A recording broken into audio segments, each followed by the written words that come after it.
Hey, thanks for joining us for this episode. And hey, I want to remind you, make sure that you subscribe to our YouTube channel and that you follow us on Apple Podcasts, Spotify, and wherever you may listen to podcasts. And this episode, I'll go ahead and let you know, is going to be directed a little bit more towards the church leaders in our audience. But even if you just go to church or you're involved in church in any way, I actually think the content's going to be helpful to you as well, because we're going to be talking about an interesting concept that I've been fascinated with lately, which is this. Every church, regardless of size, regardless of where you're at, regardless of any of the factors, every church is actually multi-campus. We're going to dive into this concept today. My name is Luke Clayton, and welcome to the Must Increase podcast.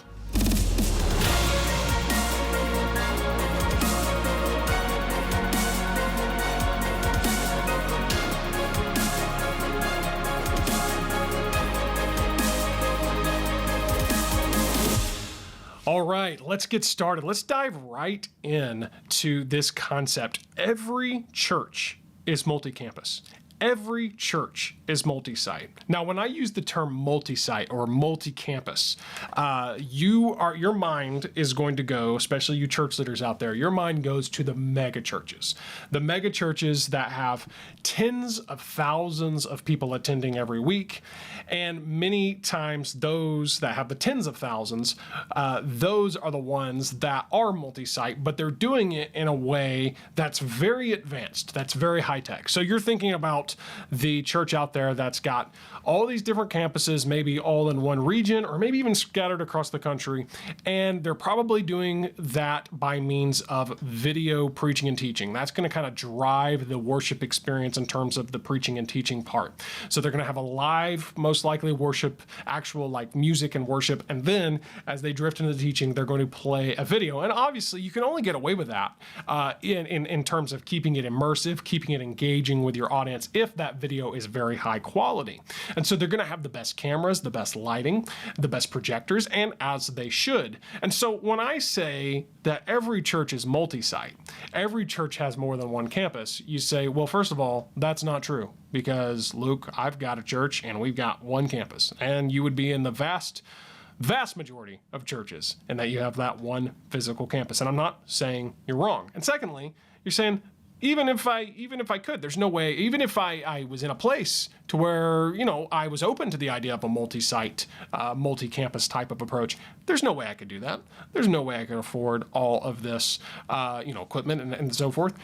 But that doesn't really matter, because what we're talking about is that every church has at least two campuses. You, of course, have your physical campus. You have your building where people physically assemble every week. And I always want to make it clear, I am all about that. I don't want anyone out there to think that because I appreciate technology and stay up to date on it as best as I can, and that I am somebody who creates media and is in that world, that I would ever be the guy to say that a physical campus, an actual in-person gathering at church, is not crucial, because I believe it absolutely is essential and vital, not just from a perspective of faith, but I actually believe that from the perspective of society, of the good of society, the good of our culture. We need places, whether it's religious in affiliation or not, we need places where we physically gather together in actual in-person community. There is no substitute for being with someone in real life, whether that, again, be somebody who's your spouse, your child, a friend, or, again, a community of believers. And so, please, never misunderstand me. Never think that I would say that there is not an absolute essential need for physical worship experiences and gatherings of people in person. And never even take it as far as to say that I would say that is sub-priority to maybe something digital. Physical is greater than digital. In-person is greater than online. I am a big believer in that. And so I have to make that massive disclaimer as we start this type of content, because I don't want anyone out there to think, well, okay, so you're just giving somebody an excuse to skip church or to not get physically or involved at a physical location in an in-person worship setting. Absolutely not. I think that's ideal. All of that said, that 100% physical in-person participation is not possible. It's not going to be possible in this day and age for a lot of reasons. First of all, probably the most practical and understandable is that of those who truly have the health limitations. And the reason I can relate to that is because I have a grandfather who's in that exact position. My grandfather is in his late 80s. He cannot walk anymore. He's in a wheelchair and he is shut into his home. He has in-home care around the clock. And that's just where he's at in his life. He's lived a long, awesome life, still going strong, just not able to really leave his home except for in some very rare situations such as doctor visits and things like that. But for my grandpa to get out of his house, physically go to a church every week, it's just not a reality.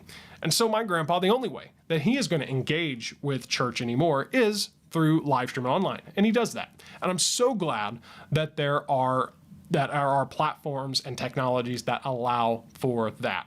And I know of so many people, particularly those who would be elderly, senior citizens, whatever you want to classify them as, that, yeah, that's all they got. Or at least they're not able to make it out to church as often as maybe they would have in their younger years. And I think that's a wonderful example of why church online is so valuable. And then there are those who are, maybe they're physically able, but they're physically unwilling. For whatever reason, maybe they have some type of rather social anxiety. Maybe they are, they're just kind of shy, introverted. Now look, we can tell those people rather, hey, get over it and, just force yourself to do it. And great, there's value to forcing yourself out of your comfort zone. But there are some people who are socially awkward. And there's also this can consider too. There are many people who nowadays, in this digital first world that we live in, I mean, think about this way. How many of us are really nowadays going to go to a brand new restaurant, maybe a local restaurant, without looking up the reviews on Google or Yelp? I mean, really, how many of us are really going to do that? I mean, it happens. I've done it before, but so often you're going to utilize their digital presence first to actually see if it's something you're willing to try. And in the same way, so many people are doing that with everything, including churches. They're going to get very digitally involved with your church. And in fact, many times to the level at which they can get digitally involved is going to determine if they ever get involved in an in-person environment. And however, just like the restaurant, well, I can't eat the food by only getting involved digitally. Now, maybe I could use DoorDash or Uber Eats and I could order it in, perhaps, but I'm never really going to experience that restaurant and the service and the food and the environment and all it has to offer without physically going there. But I might use the digital means as a way of getting to know and to understand and get an idea of what I can expect. And if we continue this comparison, this analogy of restaurants and churches, let's think of it this way.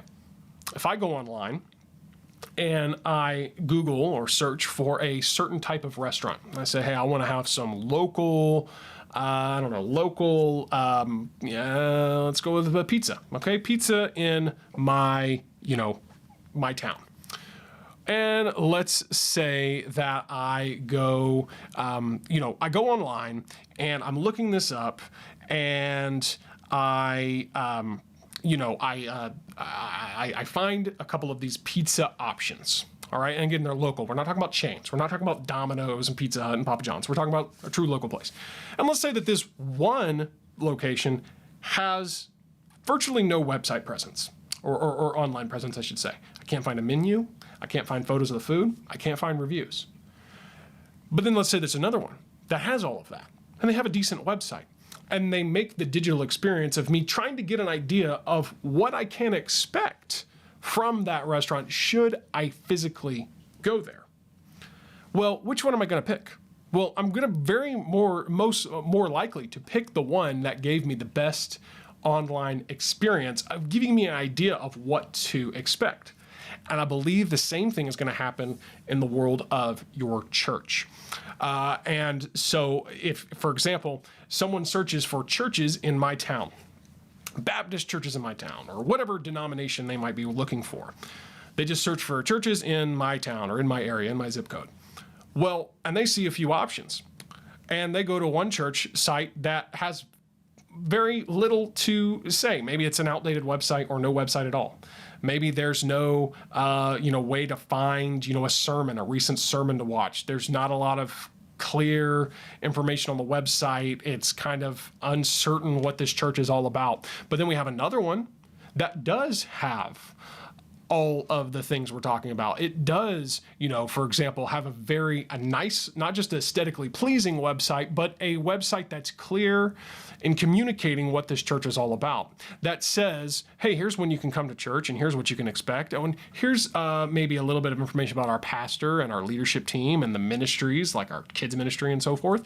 And also, if you want to check it out, you can watch a sermon. You can listen to the podcast before you ever stop by. Now, which one do you think the potential guest, is more likely to pick? So I give this illustration, and maybe it's unnecessary. Maybe it's something that I don't need to say, but I feel like I do, because I think there's still a lot of churches out there. And again, just so people understand that I'm not picking on churches in general, really, it's unfortunately something that's happening in organizations and brands of all kinds, that there's still, especially if you're, obviously the big corporations and big mega churches, they have it figured out, but the ones that really matter, the local assemblies, the local churches, in these areas, the smaller, maybe more feel-at-home type churches, many of them are still missing this. And so that's why I think if we have a paradigm shift and we understand that every church does have two campuses, your physical campus and your digital campus, your church online experience. Now, before I go any further, let me clarify and remind you of what that is not. Or I should say what that is not exclusively. That is not just your live stream or, videos and media content of your worship and preaching. That is certainly part of it, but that is not it. Because it would be inaccurate of me to say that the entirety of the in-person church experience is just the worship service or just the preaching or just the music or just the whatever. No, that's going to be, if you go to church, you're going to spend 50 to 60 minutes in that environment, hearing the music, the worship, participating in the worship and hearing the teaching and preaching. But that's not all, because what happens when you arrive? Well, really the experience begins the moment you drive onto the parking lot. Okay, where am I going to park? Okay, how far am I going to have to walk to get into the main entrance? Is it clear of how I get into the main entrance? When I walk in, if I have kids, where do they go? What do I do with my kids? Where do I go after I drop my kids off? Where is the auditorium, the sanctuary? And so you go into your experience rather begins really when you arrive onto the physical campus. And it also ends when you leave. And so everything in between, from the moment you drive onto the campus, enter the building, are greeted maybe by a hospitality team. You do walk in, you experience the worship, you walk out, maybe you're given some type of gift, again, by a hospitality host team, something like that. Pick up your kids, drop off your kids, there's all these different moments and there's all these different aspects of the in-person church experience.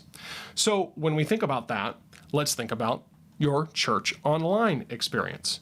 It's not only that video or maybe audio content of preaching and teaching, though that is a huge part of it. And I do believe that if that's done right, that can have a huge part in long-term influencing someone to get more engaged and involved in church, but it's not it. So when I use the term church online, and when you hear that term, we've got to make a disconnect, a slight, again, another shift in our mindset and a slight disconnect. We've got to disconnect that from being exclusively associated with what we would maybe call live stream or, again, video or media content of the worship service and preaching and teaching. No, it's much greater than that. It expands to any place that your church is represented online. So, yes, live stream, covered that. Your YouTube channel, which of course is where a lot of that video content is going to live. Your podcast feeds, your Apple, which again, Apple Podcast, Spotify, where all these different podcast listings are going to be. Your social media, Instagram, Facebook, Twitter, even the dreaded TikTok. All of these are places where that come together to represent really your virtual, your digital, your online campus. And that's different about, obviously, digital than the physical on-person, or in-person, rather, campus, is that it's kind of spread out all over the place. And, of course, can be accessed from anywhere. So I can access it right from the palm of my hand with my phone or from my desktop with my computer. And there's so many variety of ways, again, and kind of different. It's kind of like there's different. Maybe your church has different rooms, different departments. Again, we talk about the kids department, maybe the youth and student department, maybe the young adults, maybe another room where that maybe there's some type of a conference or fellowship gathering type of room, and of course the main auditorium. Think about that with your digital campus as well. There's these different rooms: the social media rooms, the Instagram room department, the Twitter department. Again, if you're using Twitter, again, I'm not going to get on what platforms are best, but the YouTube department, and then of course your website. And the way I see, and I'm going to stop and pause there and kind of elaborate a little bit more on the website aspect of it, because the website is kind of, the way I see it, it's kind of like your main welcome area. Okay, again, you've got all these different rooms and departments of your church building, maybe. Your welcome area, though, you really want that one to shine. You really want that to stand out. You want that, because that is going to be, once somebody actually physically walks into the building, that is going to be what makes the strongest, most likely the strongest impression, because it's going to be the ultimate first impression of most people who are visiting. And so that's how I see the website. Because when you go to yourchurchname.com and you go to this website, it may not be, because think about it, the lobby at your church or the welcome area may not be the first place that a new guest is going to go. Okay, they may go to, again, the parking lot is really the first place, so that needs to be good. They may actually wind up stopping by, if you have a dedicated kids building, they may stop by there first. But ultimately for them, before they enter that sanctuary, that worship center or auditorium, they're going to come into your welcome area, your lobby, your foyer, whatever you call it. And so it may not be the first place in terms of impression, but it is going to be for most people, it's going to be the maybe pinnacle of impression in terms of if they feel welcome, where they get more information, where they know what to do next. And so that's why I see your website. Yeah, somebody very likely is going to stumble across your church, if you will, their first digital impression of your online campus is going to very likely be on maybe Google or social media or YouTube or one of these other platforms that's not truly your website. But ultimately, they're going to stop by their website if they're really interested. If they're really interested, they're going to go to the website, because that's where they're going to expect to get more information. So I will stop and say this. This is another reason, argument, if you will, of anybody who ever tells you that you don't need a website. And believe it or not, I've started to hear that argument a little bit. That is absolutely not true, because you do not control ultimately the experience that they have on these different third-party platforms like YouTube and social media, Instagram, Facebook, all these places. You don't own that real estate. You don't control that. With a website, you do. You own it, you control it. And so we want to have a website, and we want to make sure that our website, it is our welcome area for a new guest. And so with that in mind, what do we want to do with our website? Well, we've done all types of content about, using a website how to build it. Talked about it a little bit from a technical perspective in the past, but really what we want to keep in mind are a few things. The first and most dominant mindset we want to keep in mind is that the website needs to be optimized for new digital guests, and start to think of them as that, new digital guests. A lot of times, we'll use the term website visitors, and maybe you call visitors at your church, that's fine. But I always like using that term guest, because a guest gives you the idea that you need to be hospitable to this person. Again, I guess it is a synonymous and a synonym with visitor, but again, you just use that term guest. Whenever you walk into a Chick-fil-A, what do they call you? They don't call you a customer. They call you a guest, And so I like to use that mindset with our website. How are we gonna greet our digital guests? Not just our not just visitors, not just clicks, not just traffic. They are guests. And so that impression that a digital guest is going to have about your church is very much going to be determined about your website. And so you want to keep it in mind. Your homepage of your website, when I go to mychurchwebsite.com, that homepage should be you should treat it as if everybody going to that homepage, they're going there for the first time. They're a first time guest to your church. If you have, it wouldn't make a lot of sense for when somebody walks into your physical welcome area at your actual in-person location at your church, in that lobby area. It wouldn't make sense for for you to be greeted with somebody who automatically assumes that you've been there before and starts talking about, all the different, using inside language, and talks about, maybe upcoming, small group or connection events that are relevant to somebody who's been plugged into your church for a while. For example, maybe your church has a choir, and what if the first thing that that somebody did when a guest walked into your welcome area, what if the first thing that happened was somebody walking up to them and saying, "Hey, are you coming to choir practice later today?" They would be like, "What? Like, what's that all about?" Or what if they walked up and said, "Hey, are you going to come to this paid, retreat event that we're doing?" Now, I mean, there's a chance that they might be interested. But, the first thing that they'd be like, well, wait, that seems like a big commitment to pay for this event. Or what if the first thing they did is they walked in and they said, "Hey, can you give to our church? Here's an offering plate. Can you drop some money in there?" So many times, though, when we go to a church website, that's the type of impressions we get.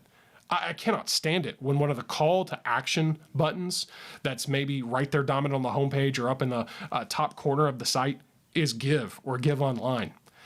Because that is not somebody who's a first-time digital guest. They don't want to. They're not. That's a big commitment to give. And you say, well, people need to know how to give. Okay, look, there are places to put that. Don't get me wrong. I wouldn't say don't take up an offering and don't give people the opportunity to give during your church. I wouldn't necessarily say that. I wouldn't go that far. But we don't make it a dominant aspect of that for those who are first-time guests. So we don't need to do that. We need to do the same. We need to keep the same mindset, rather, whenever we are dealing with our digital online guests. So we want them to come to the website. And what do we want them to know? Well, we want them to know some very important things. We want them to feel welcome. So it's a really good idea to, say, hey, again, you maybe have some wording, some messaging that's specific to your church. I don't want it to be too generic, but we want them to feel at home. Hey, join us for worship. We're glad you're here. You belong here. Now, again, that messaging may be a little vague, but figure out how to make it something welcoming like that. That's very much centric to the website guest, making them feel welcome and that they do belong there. And then we want to make some things really obvious. We want them to be able to plan a visit. And so we want them to be able to maybe make plans to come to the church by clicking on a button and maybe then indicating that, hey, we'd love to have you stop by and fill out maybe share a little bit of information so that we can get connected with you. We want them also, though, we want to know if they are going to visit, we want them to know when. They need to know the service times. I cannot tell you, and I've gone off on this before, how many websites I will audit, that I will look over, and it is really hard to find the service times. Your service times should be everywhere. Your service times should be super easy for people to find, and I would go as far as to say that they need to be in multiple places on your website, if not on every single page. You say, well, how do I put my website, or my service times rather, on every page of my website? Hey, there's this thing called a website footer. It lives on every page of the website. And so I say, make sure that it's there, because that way it doesn't matter where they're on the website, they can scroll to the footer and they can see your service times. And they should also be able to see maybe your location as well, your address, or bonus points if you embed some type of Google map. Google likes that, by the way, because they like it when you embed the Google map and the Google listing on your website. It helps your SEO. So that's a free tip for you. But that is something that you can do to, again, keeping the guest in mind, the first time digital guest in mind. Make that information, that pertinent information about the service times, where you're located, making that dominant on your homepage and even on every page with the footer on the website. Because here, what are we trying to do ultimately? Again, circling back and calling back to what I started with. Do not get me wrong. I very much prioritize in-person worship and gathering over digital. And so what the mission of your website should be is to make personal connections with digital guests so that you can take a online guest and convert them to an in-person guest. Well, the most obvious way of doing that is making it obvious where your church is and when you meet for worship. And so that right there, if you take that and run with it, that enough, I believe, can make a massive difference in the impression you're leaving on your digital guests and ultimately your engagement there with people visiting your church online. Beyond that, though, let's make sure that homepage is optimized to be welcoming. Let's use photos that maybe include smiling people, or at least are very accurate and representative of your church.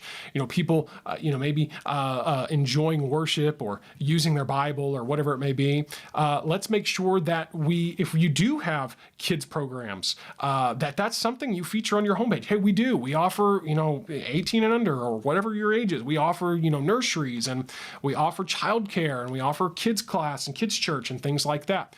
You want to make that obvious. Do you have small groups? Every church does, and every church should. And that's not what this episode's about, but you need to prioritize that, because whether you call it a class or a small group or a connection group, I don't care what you call it, you are offering small groups. And that's a lot of times what people are looking for. They don't want just weekend worship. They want to know that they can connect with a community of people. And so making that obvious and making it possible for people to engage in that way and maybe take their next step. And that's another thing that you want to do. You want to make it obvious. You want to make it dominant to help people take their next best step with Jesus and with your church. And so whether that be, I've seen a great way is to say, hey, how can we pray for you? Making that obvious, making it something interactive where they can submit a prayer request. Hey, send us a message if you have questions. Are you ready to be baptized? Are you ready to maybe serve and get involved? Because you never know. People who come to your website and come to that digital welcome area, that lobby, you don't know where they might be in their spiritual journey. And you don't know where they might be in terms of their digital relationship with your church. And so you just want to make some next steps really obvious. And so these are just some practical. Oh, and another thing, let's give them an idea of how they can get to know your church a little bit better. Maybe you do put a little bit of information about your pastor. I know some pastors think it's maybe humble not to include their information dominantly on the website, but I will tell you this, a lot of people are looking to know who the leader of a church or organization like a church is. They want to know who's going to be preaching to them and teaching them every week. They want to get to know a little bit about you. And so including a little bio, a little photo, things like that, there on the homepage, that's not a bad idea at all. In fact, I would encourage it. And so you just want to, again, let's keep the digital guest, the online website guest, let's keep them in mind with our homepage. And yes, again, we talk about online giving and event registration and all these different things. There's a place for all of that on your website.